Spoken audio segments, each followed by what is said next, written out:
Hi friends, ನಮಸ್ಕಾರ ಎಲ್ಲರಿಗೂ. ರಂಜೂಸ್ homely ಫುಡ್ಗೆ ಎಲ್ಲರಿಗೂ ಸ್ವಾಗತ. ಇವತ್ತು ನಿಮ್ಗೆಲ್ಲರಿಗೂ ಇಷ್ಟ ಆಗುವಂತ ಒಂದು ರೆಸಿಪಿ ಜೊತೆ ಬಂದಿದ್ದೀನಿ. ಸ್ವಲ್ಪ ವೆರೈಟಿ ಆಗಿ ಮಾಡ್ತಾ ಇದ್ದೀನಿ. ಬನ್ನಿ ನೋಡೋಣ ಏನು ಹೇಗೆ ಮಾಡೋದು ಅಂತೆಲ್ಲ. ಆಮೇಲೆ ನೀವು ಫಸ್ಟ್ ಟೈಮ್ ಈ ಚಾನಲ್ ನೋಡ್ತಿದ್ರೆ ದಯವಿಟ್ಟು ಈ ಚಾನಲ್ ಕೆಳಗಡೆ ಕಾಣುವ ಸಬ್ಸ್ಕ್ರೈಬ್ ಬಟನ್ ಕ್ಲಿಕ್ ಮಾಡಿ ಚಾನಲ್ ಸಬ್ಸ್ಕ್ರೈಬ್ ಮಾಡಿ ಸಪೋರ್ಟ್ ಮಾಡಿ. ಅದರ ಪಕ್ಕದಲ್ಲಿರುವ ಬೆಲ್ ಐಕನ್ ಪ್ರೆಸ್ ಮಾಡಿ, ಅದರಲ್ಲಿ ಬರೋ ಆಲ್ ಆಪ್ಷನಿಗೂ ಕ್ಲಿಕ್ ಮಾಡಿ. ಮೊದಲೊಂದು ಕಡಾಯಿ ಬಿಸಿ ಮಾಡಿಬಿಟ್ಟು ಅದಕ್ಕೆ ನಾನಿಲ್ಲಿ ತೆಂಗಿನ ಎಣ್ಣೆ ನಾನಿಲ್ಲಿ ಉಪಯೋಗಿಸ್ತಾ ಇರೋದು. 1.5 ಟೇಬಲ್ ಸ್ಪೂನ್ ಅಷ್ಟು ಹಾಕೊಳ್ಳಿ. ಆಮೇಲೆ ಅದಕ್ಕೆ ಅರ್ಧ ಟೀ ಸ್ಪೂನ್ ಅಷ್ಟು ಸಾಸಿವೆ ಹಾಕ್ತಾ ಇದ್ದೀನಿ. ಸಾಸಿವೆ ಚೆನ್ನಾಗಿ ಸಿಡಿಬೇಕು. ಸಿಡ್ದ ಮೇಲೆ ಇದಕ್ಕೆ 1 ಟೇಬಲ್ ಸ್ಪೂನ್ ಶುಂಠಿ ಮತ್ತು ಬೆಳ್ಳುಳ್ಳಿ ಜಜ್ಜಿಬಿಟ್ಟು ಹಾಕ್ತಾ ಇದ್ದೀನಿ. ಆಮೇಲೆ ಸ್ವಲ್ಪ ಕರಿಬೇವು, ಅದೇ ರೀತಿ ಒಂದು ಹಸಿ ಮೆಣಸಿನಕಾಯಿ ಕೂಡ ಹಾಕೊಂಡಿದ್ದೀನಿ. ಎಲ್ಲ ಕೂಡ ಒಂದ್ಸಲ ಇದನ್ನ ಫ್ರೈ ಮಾಡ್ಕೊಳ್ಳಿ ಈ ರೀತಿ. ಆಮೇಲೆ ಇದು ಫ್ರೈ ಆದ್ಮೇಲೆ ಇದಕ್ಕೆ 1 ಈರುಳ್ಳಿ ಉದ್ದಕ್ಕೆ ತುಂಡು ಮಾಡಿಬಿಟ್ಟು ಹಾಕ್ತಾ ಇದ್ದೀನಿ. ಇದು ಕೂಡ ಕರೆಕ್ಟ್ ಆಗಿ ಫ್ರೈ ಮಾಡ್ಕೊಳ್ಳಿ ಈ ರೀತಿ. ಮೀಡಿಯಂ ಫ್ಲೇಮಲ್ಲಿ ಇಟ್ಟೆ ಮಾಡ್ಕೊಳ್ಳಿ. ನೋಡಿ ಈ ರೀತಿ, ಅಂದ್ರೆ ಈರುಳ್ಳಿ ಸ್ವಲ್ಪ ಫ್ರೈ ಆಗಿ ಸಿಗ್ಬೇಕು ನಮಗೆ. ಕರೆಕ್ಟ್ ಆಗಿ ಮಾಡ್ಕೊಂಡ್ರೆ ಆಯ್ತು. ಆಮೇಲೆ ಇದಕ್ಕೆ ರುಚಿಗೆ ತಕ್ಕಷ್ಟು ಉಪ್ಪು ಕೂಡ ಸೇರಿಸ್ತಾ ಇದ್ದೀನಿ. ಇವಾಗ ಉಪ್ಪು ಕೂಡ ಹಾಕ್ಬಿಟ್ಟು ಒಂದ್ಸಲ ಕರೆಕ್ಟ್ ಆಗಿ ಮಿಕ್ಸ್ ಮಾಡ್ಕೊಳ್ಳಿ ಈ ರೀತಿ. ಅವಾಗ ಈರುಳ್ಳಿ ಕೂಡ ಕರೆಕ್ಟ್ ಫ್ರೈ ಆಗುತ್ತೆ. ಇನ್ನು ಇದಕ್ಕೆ 2 ಟೀ ಸ್ಪೂನ್ ಅಷ್ಟು ಮೆಣಸಿನ ಹುಡಿ ಹಾಕ್ತಾ ಇದ್ದೀನಿ. ಮೊದಲು ಖಾರ ನೋಡ್ಕೊಂಡು ಅಡ್ಜಸ್ಟ್ ಮಾಡ್ಬೋದು. ಅರ್ಧ ಟೀ ಸ್ಪೂನ್ ಕೊತ್ತಂಬರಿ ಹುಡಿ, ಅದೇ ರೀತಿ 1/4 ಟೀ ಸ್ಪೂನ್ ಅರಶಿನ ಹುಡಿ ಕೂಡ ಸೇರಿಸ್ತೀನಿ.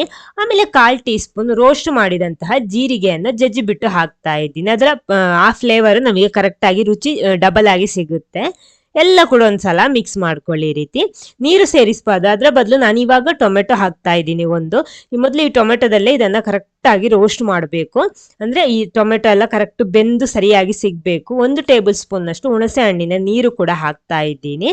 ಎಲ್ಲ ಹಾಕ್ಬಿಟ್ಟು ಇದನ್ನ ಆ ಟೊಮೆಟೊ ಎಲ್ಲ ಕರೆಕ್ಟ್ ಬೆಂದು ಕ್ರಶ್ ಆಗಿ ಸಿಗ್ಬೇಕು. ನಮಗೆ ಒಳ್ಳೆ ಡ್ರೈ ಆಗಿ ಬರಬೇಕು. ಇದು ಕರೆಕ್ಟ್ ರೋಸ್ಟ್ ಆಗಬೇಕು. ಈ ಗ್ರೇವಿ ಕರೆಕ್ಟ್ ರೋಸ್ಟ್ ಆದ್ರೇನೆ ಈ ರೆಸಿಪಿಯ ಕರೆಕ್ಟ್ ಟೇಸ್ಟ್ ನಮಗೆ ಸಿಗೋದು.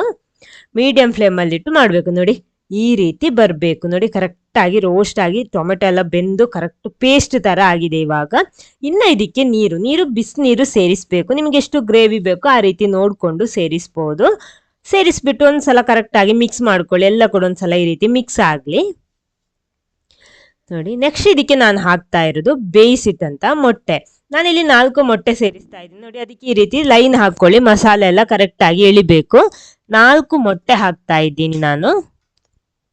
4 ಮೊಟ್ಟೆ ಹಾಕ್ಬಿಟ್ಟು ಆಮೇಲೆ ಇದಕ್ಕೆ ಸ್ವಲ್ಪ ಕೊತ್ತಂಬರಿ ಎಲೆಯ ಹುಡಿ ಹಾಕ್ತಾ ಇರೋದು ನಾನು. ಕೊತ್ತಂಬರಿ ಸೊಪ್ಪಿನ, ಅಂದ್ರೆ ಹಸಿ ಕೊತ್ತಂಬರಿ ಸೊಪ್ಪು ಬೇಕಿದ್ರು ಹಾಕೋಬಹುದು. ಇದು ಒಣಗಿಸಿ ಹುಡಿ ಮಾಡಿಟ್ಟದ್ದು, ಅದನ್ನ ಸೇರಿಸ್ತಾ ಇದ್ದೀನಿ.